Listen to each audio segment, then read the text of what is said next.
Western Ghats, Pollachiil, India's first no wall sharing senior living apartments, lowest maintenance cost. நீங்க நினைச்சு பார்க்க முடியாத life, நீங்க நினைச்சு பார்க்காத விலையில just rupees 30 lakhs.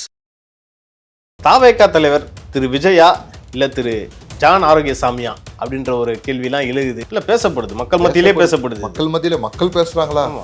சரி சரி சரி. டிஎம்கே ஐடி விங் பேசுதா மக்கள் பேசுதான்னு தெரியல.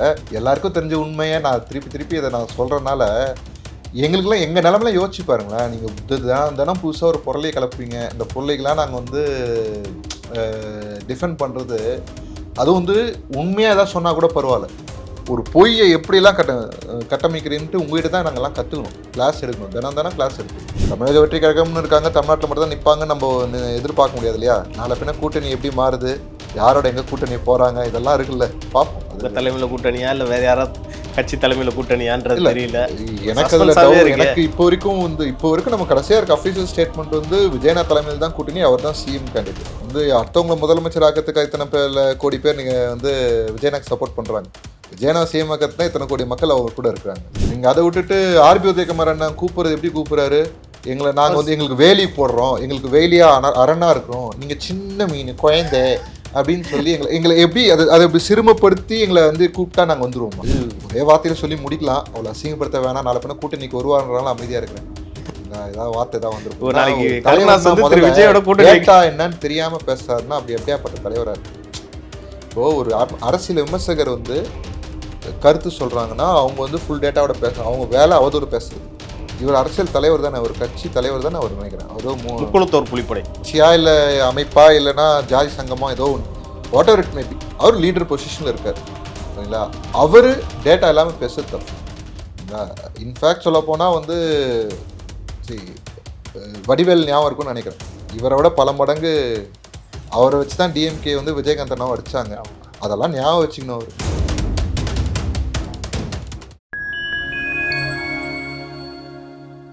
ஃபைன் டைம் மீடியா நேயர்களுக்கு வணக்கம்.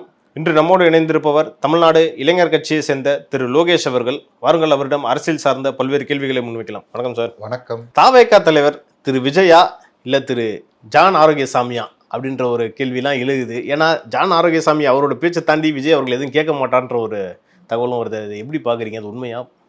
எப்படி எடுத்துக்கிறது? ஏதாவது ஒரு நீங்க சொன்னீங்களே களத்துல போய் நின்றாங்க தலைவர்கள்னு, அந்த தலைவர் யாராவது சொன்னாங்களா? இல்ல பேசப்படுது, மக்கள் மத்தியிலே பேசப்படுது. மக்கள் மத்தியில மக்கள் பேசுறாங்களா? சரி சரி சரி. டிஎம்கே ஐடி விங் பேசுதா மக்கள் பேசுதான்னு தெரியல. எல்லாருக்கும் தெரிஞ்ச உண்மையை நான் திருப்பி இதை நான் சொல்றதுனால எங்களுக்குலாம் எங்கள் நிலமெல்லாம் யோசிச்சு பாருங்களேன். நீங்கள் தினம் புதுசாக ஒரு பொருளையை கலப்புறீங்க. இந்த பொருளைகள்லாம் நாங்கள் வந்து டிஃபெண்ட் பண்ணுறது, அது வந்து உண்மையாக ஏதாவது சொன்னால் கூட பரவாயில்ல. ஒரு பொய்யை எப்படிலாம் கட்டமைக்கிறேன்ட்டு உங்கள்கிட்ட தான் நாங்கள்லாம் கற்றுக்கணும், கிளாஸ் எடுக்கணும், தினம் கிளாஸ் எடுத்துக்கணும். தினம் ஏதாவது ஒரு இதில் தலைவர் யாருன்றது எல்லா ஊருக்கே தெரியும், ஏன் உலகத்துக்கே தெரியும். தெரிஞ்ச அரசியலில் ஃபாலோ பண்ணுறவங்களுக்கு முக்கியமாக தெரியும். இந்த ஜான் ஆரோக்கியசாமியும் வந்து அவர் வேலையை அவர் செய்கிறார், ஒரு ஸ்ட்ராட்டஜிஸ்ட் வேலையை அவர் செய்கிறாரு. டாப் லெவல் டீம் இருக்கிற எல்லாருக்கிட்டையும் அவங்கவுங்க வேலையை அவங்களோட இன்புட்ஸ் எல்லாத்தையுமே இது பண்ணி அதை தலைவர்கிட்ட எடுத்துன்னு போகிறது, தலைவரோட இன்புட்டை வந்து அதை எப்படி எக்ஸிக்யூட் பண்ணுன்ற ஸ்ட்ராட்டஜிஸ் போட்டு தர்றது, அவர் வேலையை அவர் பார்க்குறாரு. இதில் எங்கேருந்து அவர் தலைவரானாருன்னு எனக்கு தெரியல. ஒரு பார்ட்டி இருக்குன்னா, இப்போ நீங்கள் எங்கள் கட்சியில் எடுத்துக்கோங்க, டெய்லி நானும் எங்கள் கட்சி தலைவர் பிரதீப் சாரும் டெய்லி பேசிக்க மாட்டோம் ஓகேங்களா? ஆனால் பேசிக்கிற நேரத்தில் எங்களோட மியூச்சுவல் அண்டர்ஸ்டாண்டிங்கே வேறு, நாங்கள் பேசாமே எங்களோட அண்டர்ஸ்டாண்டிங் வேறு ஓகேங்களா? அவர் ஒரு மெசேஜ் போட்டார்னா நான் அதுக்கு ஓகே சொல்லணும் இல்லையான்னு அவருக்கு தெரியும். நான் ஒரு மெசேஜ் போடுறேன்னா நான் ஓகே அவர் ஓகே சொல்லுறாருன்னு எனக்கு தெரியும். அதுதான் அண்டர்ஸ்டாண்டிங். அப்படி தான் ஓடும், இயங்கும். ஒவ்வொரு தடையும் வந்து எல்லாரோட அட்டண்டன்ஸும் இருக்கணுன்ற அவசியம் கிடையாது. எங்கள் பொருளாளர் பார்த்தீங்கன்னா வந்து அவர் வேலையை அவர் கரெக்டாக செய்வார், டே டு டே விஷயத்தை இன்டர்ஃபியர் ஆக மாட்டார். ஆனால் இன்டர்ஃபியர் ஒரு சில நாள் அவர் இன்டர்ஃபியர் ஆகிறனால ஏன் அவரையும் யாரும் கேட்க முடியாது. இப்படிதான் சிஸ்டம் இயங்கும் ஓகேங்களா? ஒரு நாள் ஒருத்தர் கருத்து சொல்லுவார், இன்னொரு நாள் இன்னொருத்தர் கருத்து சொல்லுவார். அதுக்காக நீ ஏன் இன்னைக்கு சொல்லலாம், போன தடவை ஏன் சொல்லலாம் கேட்க முடியாது. This is how the system works. அதை நீங்கள் வந்து தேவையில்லாத ஒரு பொருளையை கிளப்பி தலைவர், அதெல்லாம் வந்து சொல்கிறவங்க கொஞ்சமாவது இருக்கணும்ல சார். உங்களுக்கு விஜயனாவை பற்றி தெரியல அப்படின்றது கிளியராக புரியுது. அவர் வேற ஓகேங்களா? நீங்கள் வந்து சும்மா வந்து பேசுறதுக்கு எதுவுமே இல்லைன்னா பீடா போட்டு மெல்லுங்க. அதை விட்டுட்டு இதெல்லாம் வந்து தேவையில்லாத வர்ற விஷயம். அடுத்தபடியாக தாவேகாவுக்கு வந்து விரைவில் ஒரு சின்னம் கிடைக்க போகிறதா சொல்கிறாங்க. அதில் என்னென்ன சின்னம்னா மைக்கு, கிரிக்கெட் பேட்டு, செல்போனு, மோதிரம், அப்புறம் உலக உருண்டை இதெல்லாம் விஜய் வந்து செலக்ட் பண்ணலான்ற மாதிரி வாய்ப்பு இருக்குன்ற மாதிரி சொல்றாங்களே. விசில் கூட சொன்ன மாதிரி ஞாபகம். விசில் இது இப்போ என்னன்னா 11th நவம்பர் 11th தான் வந்து சின் அப்ளை பண்ணணும். ஓகே. அதுக்கு அனௌன்ஸ்மெண்ட் எப்போ வந்துச்சுன்னா மே மாசமே வந்துச்சு. பீகார் எலெக்ஷன் நடக்கும் போதே வந்துருச்சு. எப்படி இது கணக்குன்னா நம்மளோட சட்டமன்றம் முடிகிற நாள் வந்து 10th of May முடியுது. ஸோ அது 6 மாதத்துக்கு முன்னாடி வந்து இந்த சின்ன அப்ளை பண்ணுற ப்ராசஸ் ஆரம்பிக்கும். அதுலேருந்து ஒரு 2 மாதத்தில் சின்ன அலோகேட் பண்ணுவாங்க. அதுக்கப்புறம் ஒரு 2 மாதத்தில் தேர்தல் அனௌன்ஸ் போயிடுவாங்க. ஸோ இப்படி தான் சிஸ்டம் இயங்கும். இதில் இனிமேல் தான் அப்ளை பண்ண போகிறது. அது எப்படி இதில் வந்து கேரளா இருக்குது, பாண்டிச்சேரி இருக்குது, ஒவ்வொன்றுக்கும் வேறு வேறு டேட்டு. எப்படி அப்ளை பண்ண போகிறாங்க அப்படின்ற நம்ம பார்ப்போம். தமிழக வெற்றி கழகம்னு இருக்காங்க, தமிழ்நாட்டில் மட்டும் தான் நிற்பாங்க, நம்ம எதிர்பார்க்க முடியாது இல்லையா? நாளை பின்ன கூட்டணி எப்படி மாறுது, யாரோட எங்க கூட்டணி போறாங்க, இதெல்லாம் இருக்குல்ல, பார்ப்போம். அது தலைமையில கூட்டணியா இல்ல வேற யாராவது கட்சி தலைமையில கூட்டணியான்றது தெரியல. எனக்கு இப்போ வரைக்கும் நம்ம கடைசியா இருக்க அஃபீஷியல் ஸ்டேட்மெண்ட் வந்து விஜயநா தலைமையில் தான் கூட்டணி, அவர் தான் சிஎம் கேண்டிடேட். வந்து அடுத்தவங்களை முதலமைச்சர் ஆக்கிறதுக்கு இத்தனை கோடி பேர் நீங்க வந்து விஜயநாக்கு சப்போர்ட் பண்றாங்க. விஜயநா சிஎம் ஆக்கிறதுனா இத்தனை கோடி மக்கள் அவங்க கூட இருக்கிறாங்க. ஒரு பக்கம் எடப்பாடி அவர்களோட பரப்புரையில பாத்தீங்கன்னா தாவேகா கொடி பறக்குது, அவர் பார்த்தா புள்ள சொல்லி போட்டாச்சு கூட்டணி. இவரு கூட தான் சொன்னாரு, செலவு பிறந்தைங்க கூட தான், எங்க கட்சி கூட்டத்துல கூட தான் அவங்க கொடி பறக்குதுன்னாரு. கொடி பறக்குதுன்னா கொடி ஊர ஏன் ஃபாரின்ல கூட தான் கொடி பறக்குது, அதுக்காக ஃபாரின்ல போய் நிப்பாருன்னு சொல்லிட முடியுமா? விஷயம் அது கிடையாது. அவர்கிட்ட இருக்க மக்கள் ஆதரவு வந்து எல்லாரும் கவனிக்கிறாங்க. அவர் இல்லாம இன்னைக்கு அரசியல் கிடையாது, அவரை சுத்தி தான் அரசியல். ஒரு மாசமா நீங்க கவனிப்பீங்க, எல்லா இடத்துலயும் அவரை பத்தி தான் பேச்சு. அவரை தவிர அவரை பத்தி எல்லாருமே பேசுவாங்க. அந்த அளவுக்கு ஒரு இடத்துக்கு போயிட்டாரு. Is unbeatable. இப்போ ஒரு ஃபார்மிடபிள் ஃபோர்ஸ். நீங்க சொன்ன நம்மள எல்லாரும், நீங்க ஆரம்பத்தை கூட கேட்டீங்க டிவிகேக்கும் டிஎம்கேக்கு தான் போட்டின்னு. லிட்டரலா அதுதான் நிதர்சனம். இங்கே ஏடிஎம்கே கூட்டணி எவ்வளோ ஸ்ட்ராங்காக இருந்தால் ஏன் விஜய் நான் கூப்பிடுறீங்க? ஏடிஎம்கே பிஜேபி கூட்டணி, நீங்கள் வந்து பிஜேபி கூட்டணி இல்லாமல் விஜய் நான் கூப்பிட்டா கூட ஒரு லாஜிக் இருக்குது. பிஜேபியை கூட வச்சு எங்கள் கொள்கை எதிரியை கூட வச்சுக்கிட்டு கூட்டணிக்கு வாவானா எப்படி வர முடியும்? இன்னொரு சைடு பிஜேபி சைட்ல இருந்தும் பேச்சுவார்த்தை நடத்திட்டு, ஏன்னா அந்த கரூர் சம்பவத்துக்கு அப்புறம் இவங்க பிஜேபி பேச்சுவார்த்தை சொல்றாங்க. யுனானிமஸா எல்லாருமே இதில் அரசியல் பண்ணாங்க, டிவிக்கே தவிர. அரசாங்கம் நான் சொல்றது கவர்மெண்ட் அஃபீஷியல்ஸ், ஓகேங்களா, அவங்க செய்யற சேட்டையெல்லாம் வந்து ஆரம்பிச்சு வச்சாங்க. எங்க மேல சுய விளக்கம் கொடுக்குறன்ற பேர்ல எங்க மேல எந்த தப்பு இல்லைன்னு. அதை வச்சு டிவிகே வந்து என்ன பண்ணாங்க, டிவிகே தான் சாரி டிஎம்கே என்ன பண்ணாங்க, விஜயனை தான் கொலகாரன்ற ரேஞ்சு கொண்டு போயிட்டாங்க. அஃபீஷியல்ஸ் இல்ல டிஎம்கே அஃபீஷியல்ஸ் வந்து எங்க மேல தப்பு இல்லைன்னாங்க. நாங்க என்னென்ன நடந்ததுன்னு சொல்லிட்டு ஒரு சுய விளக்கம் கொடுக்குற பேர்ல அது டிவிகே மேலதான் தப்புன்ற மாதிரி அதை கை காட்டிட்டு போயிட்டாங்க. அதை பேஸ் பண்ணி டிஎம்கே ஐடிவிங்கும் அந்த அவங்க ஆலிஸ் எல்லாமே சேர்ந்து அதை டிவிக்கே தான் தப்பு, விஜயனை தான் கொலைகாரன்ற ரேஞ்சுக்கு அதை ஒரு பிம்பத்தை கிரியேட் பண்ணாங்க. இதை டிஃபெண்ட் பண்ணுற பேரில் பிஜேபி சைடில் வந்து திடீர்னு எங்கேருந்து வந்தாங்கன்னே தெரியல. ஆளுக்கு மதுரை மாநாடு வரைக்கும் சப்போர்ட் பண்ணியிருந்தவங்க, மதுரை மாநாட்டில் நோன்னு சொன்னதுக்கு அப்புறம் வச்சு செஞ்சுன்னு இருந்தாங்க.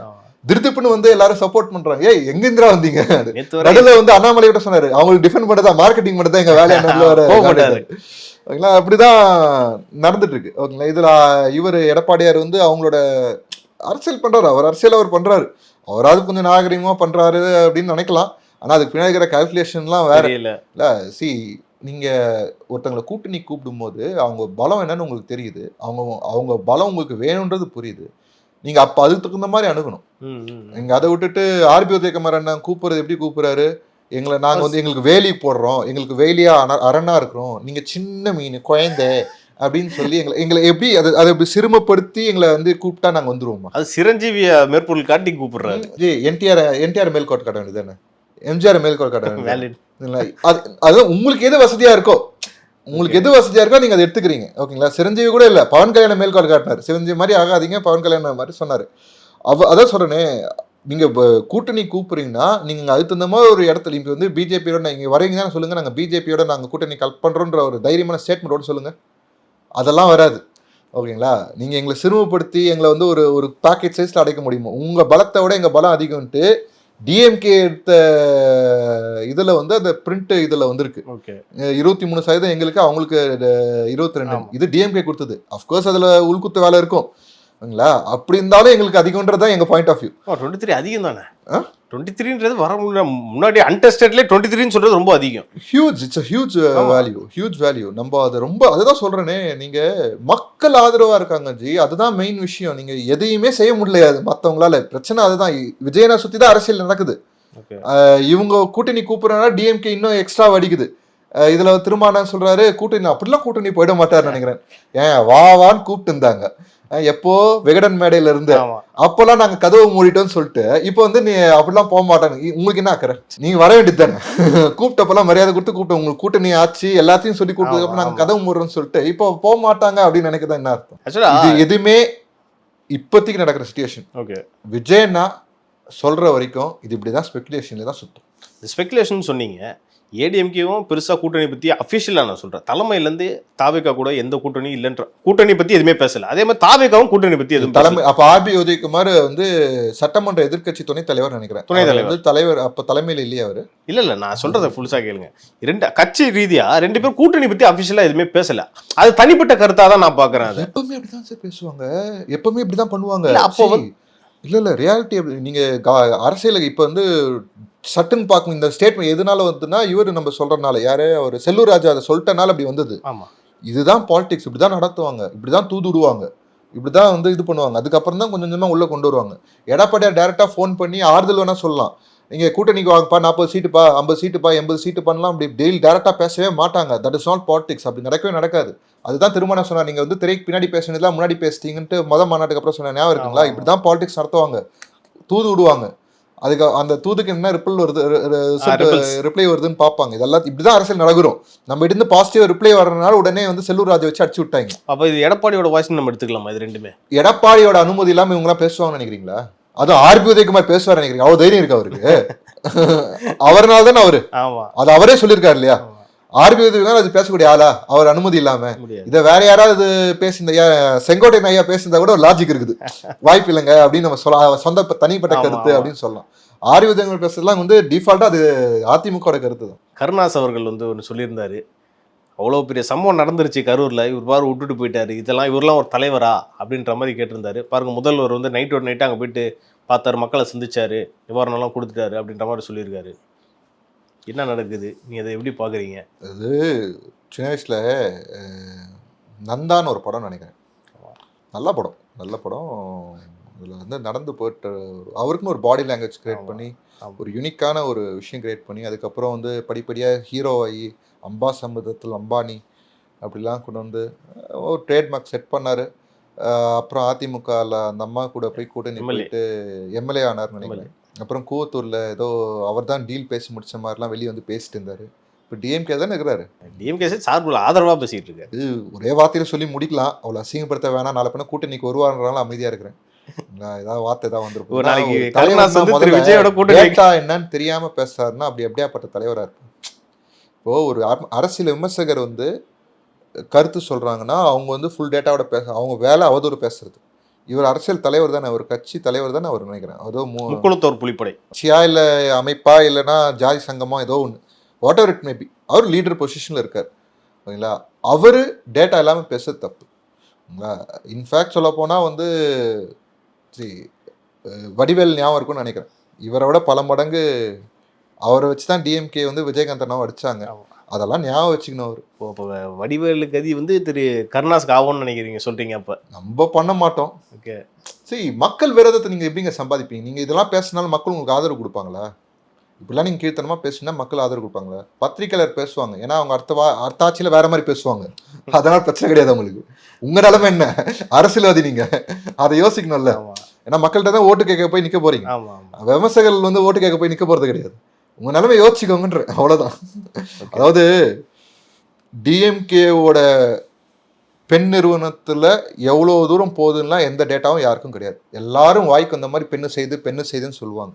ஆனா டிஎம்கேயோட ஆலிஸ் ஓட அந்த ஸ்டேட்மெண்ட்ஸு, அவங்க சோஷியல் மீடியா போஸ்ட்டு, இது எல்லாமே பார்த்தீங்கன்னா ஏதோ ஒரு வகையில் சிமிலாரிட்டி இருக்கும். ஒரு அஜெண்டா அதில் இருக்கும். அது ஒவ்வொரு நாளைக்குமே இந்த நாளைக்கு இதுதான் அஜெண்டா, இந்த நாளைக்கு இதுதான் அஜெண்டா, அந்த அஜெண்டா பேஸ் பண்ணி தான் எல்லாருமே ட்ராவல் ஆவாங்க. ஏன் மற்றவங்களுக்குலாம் சொந்த கருத்து இருக்காதா? நீங்களும் நான் ஒரே கருத்து போடணுமா? நீங்கள் ஒரு கருத்து போடலாம், நான் ஒரு கருத்து போடலாம், அது எப்படி ஒரே லைன் இருக்குது? அப்போது சம்திங் இஸ் ஹேப்பனிங் இல்லைங்களா? அதில் ஒரு இதெல்லாம் என்ன சொல்றது? நடப்பு அரசியல் குறித்து நம்ம நிறைய பேசணும். இது குறித்து அடுத்தடுத்த நிகழ்ச்சிகளில் இன்னும் நம்ம டீட்டெயிலாக பேசலாம். நன்றி.